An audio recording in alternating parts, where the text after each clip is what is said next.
What do you say, baseball fans? Rye Bread talking baseball, episode 8. Today we're looking at the American League Central, the Rays at the Yankees, and taking a peek out west at Padres Dodgers this weekend. Starting close to home, the American League Central is tight. I did not expect to see Kansas City on top of this division at any point during the year, but there they are. Big series win against the Angels. Back that up with a win against the Jays last night. Royals are playing great. Salvi's hot. The Cleveland Indians, what are you going to do? They've got Biebs. Ramirez hit a big homer for them. They're a wild card. Who knows? I don't think that the Indians are going to be there late. I don't think they have enough at the plate. But they're playing well now. 7 wins is good for a tie for first. And then the Tigers, as we've talked about ad nauseum for the last few days, appear to be ahead of schedule. Now, Minnesota and Chicago are probably going to rise up to the top of this division, but it's not going to be a cakewalk. I don't think the Central is going to be as easy as anticipated. And that would be good because the American League Central has been down lately. And to see a tight race in the Central would be a welcome change. I hope that what we're seeing early continues through the season and we get a nice battle in the Central. Because right now it's shaping up that could be the case. But there's a lot of season to play. It's way early, but I'm going to enjoy it while I can. Out east, in the American League, Boston finally lost a game, but I expect that division is going to be close, just like everybody else. The big story this weekend, obviously, Rays at Yankees, all this beanball mess. I covered it yesterday. I'm not getting back into it. I just want to focus today on the endearing nature of the Rays roster. When you match them up against the Yankees, that star-studded Yankee roster with the massive payroll, you can't help but root for the Rays, I would think. I mean, this team has the underdog status built in based on their payroll. And as a result, you get these dirtbag players that I love. Mike Brosseau, Joey Wendell, hometown hero Brett Phillips. Brett Phillips took a ball off the goofy earhole on his whack helmet last night and scored the tying run. This team's full of those kind of guys sprinkled in with massive talent like Randy Arozarena, Tyler Glasnow, and Manuel Margot. This type of amalgamation leads to a very exciting group. And you saw how they came together last year. That wasn't the most talented team in the majors. Wasn't the most talented team in the American League. They went to the World Series, didn't they?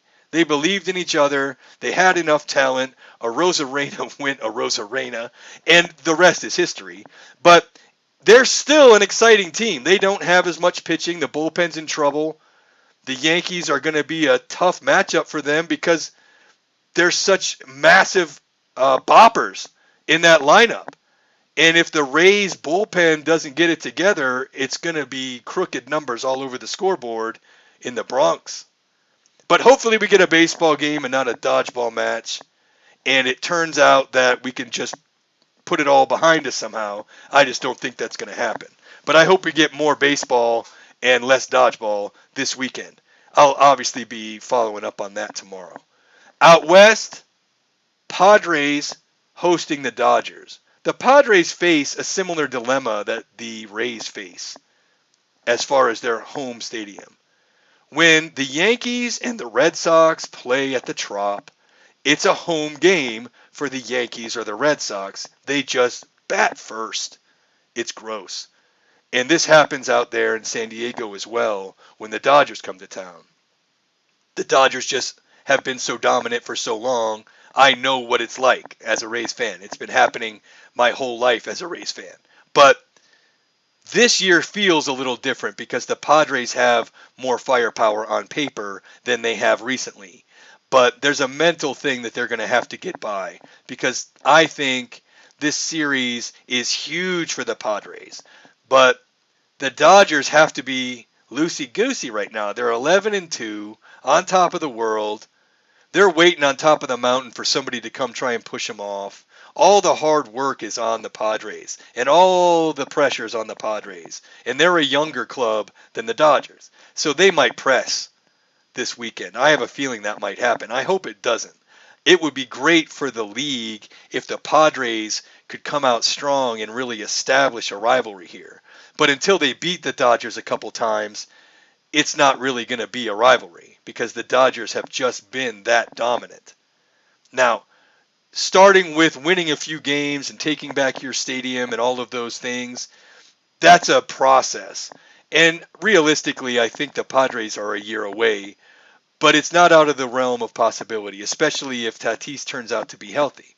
So that's another one that I'm going to check out. We've got a double dip tonight on TV. You know I'll be checking it out, and I'll bring you the best of the rest from yesterday's games today on Talking Baseball. So that's going to about do it for us. Check me out on Twitter at RyeBread0844. If you're at the Trop and you want a nice meal, head over to Bascom Steakhouse in Clearwater. It's about 15 minutes away. It's the best steak in the city. You won't be disappointed. Tell him I sent you. He might give you a little hookup. But that's going to do it for Talking Baseball. Thank you for listening. We'll see you again tomorrow because I'm going to do 162.